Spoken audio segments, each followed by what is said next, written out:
Algebra 1, Unit 6, Lesson 7, Extensions to Polynomials.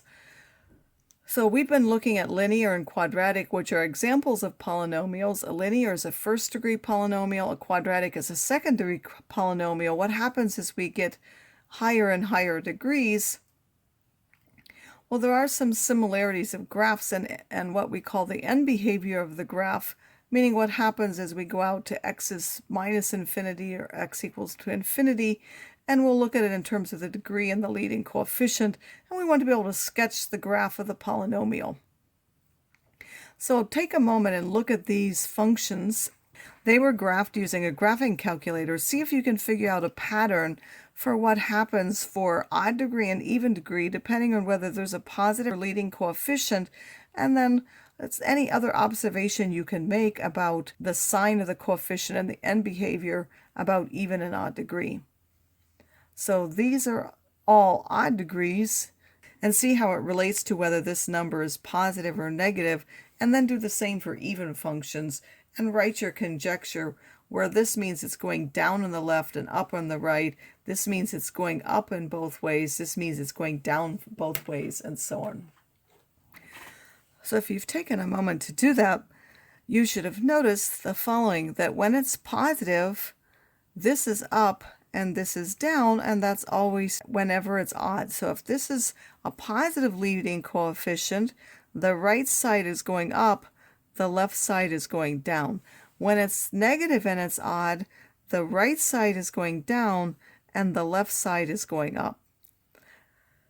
So whatever the sign is, the end behavior is always opposite at both ends. So if one side goes up, the other side goes down. For the even degree, if you look, when there's a positive leading coefficient, these are both going up, and when it's negative, you'll see that they're both going down. So when we have a positive leading coefficient, even degrees both go up. When it's negative, they both go down. So you'll see that that's the same at both ends. This is true for all polynomials, not just the ones that I've shown you here. So classify each polynomial as being odd or even degree and whether its leading coefficient is positive or negative. So here we see a polynomial. It has opposite at the ends. This one's going down, this one's going up, and that's true even though they didn't put the arrows, and that means it has to be an odd degree polynomial. Since the right side is going down, that means that it had to have a negative leading coefficient. At this polynomial, we see the right and left ends are both going up, so that means it has to be an even degree polynomial, and because the right side is going up, it had to have a positive leading coefficient. Like for quadratics, polynomials pass through the x-axis or touch the x-axis at their real zeros. A quadratic function like this has two different zeros from the different factors that it passes through. A quadratic like this, which has it squared, will only have one and just touches. The same is true for any polynomial. It will pass through an x-axis if the factor has an odd multiplicity or occurs an odd number of times like 1 or 3, and it will just touch if it appears an even number of times like 2, and it will turn around and go in the same direction. We can use that to sketch the graph. So suppose we know it has an odd degree. It has real zeros at -1, 2, and 3, so that's where you would sketch them on the graph, and then it has a positive leading coefficient. Because it has a positive leading coefficient, you know that then this end it has to go up. Then it has to go down through the zeros, and then it's going to turn and come back, and then the opposite end would be going down. Even degree, real zeros at -1 and 3, each one's repeated twice and it has a negative leading coefficient. Because we know it's even in the negative leading coefficient, it has to go down on both ends from the two zeros. And then because they're each twice, we know that it has to turn at each of those. It just touches. It doesn't actually pass through them like it does when it has an odd number of times. And that means these come down and meet like this.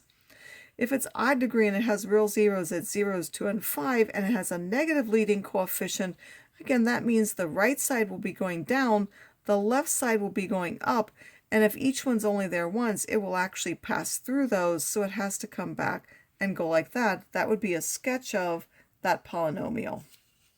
This one says find the zeros of this function and sketch the graph. When we find the zeros, we can factor. So if we factor that, we will find that this is the complete factoring. This can't be made to be 0, but this has 2 and minus 2, so that's what we would put.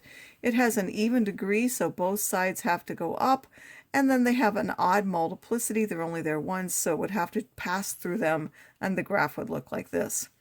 If we were to factor this, this is 4 terms, so we're going to factor by grouping. First, I will take out the minus, then group these two together and take out x squared, group these two together and take out minus 9.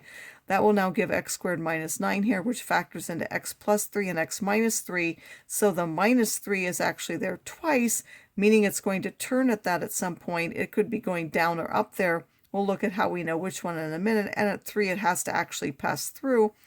It's odd multiplicity, and it's going negative leading coefficient, means the right side is down, the left side is up. Again, it's at minus 3 twice, so that means it has to turn at that minus 3, and then it will actually go through the 3. So this has to be a sketch of that graph. It says solve this by first rewriting in terms of u, and then solving. So if we substitute wherever we see this x squared, we put u, you can actually get x squared plus 1 squared plus 40, 13. We factor that out, x squared plus 1. Wherever we see x squared plus 1, we're going to write that as u. So we get the quadratic equation, u squared minus 13u plus 40. We factor that in, we get u is 5 and u is 8 as the solutions. U was x squared plus 1, so we put u squared plus 1 equals 5, or u squared plus 1 equals 8. Subtract the 1 from both sides gives 4. Take square roots, we get plus or minus 2. This one we will get plus or minus the square root of 7. So this function, this polynomial, has 4 different zeros, minus the square root of 7, minus 2, 2, and the square root of 7.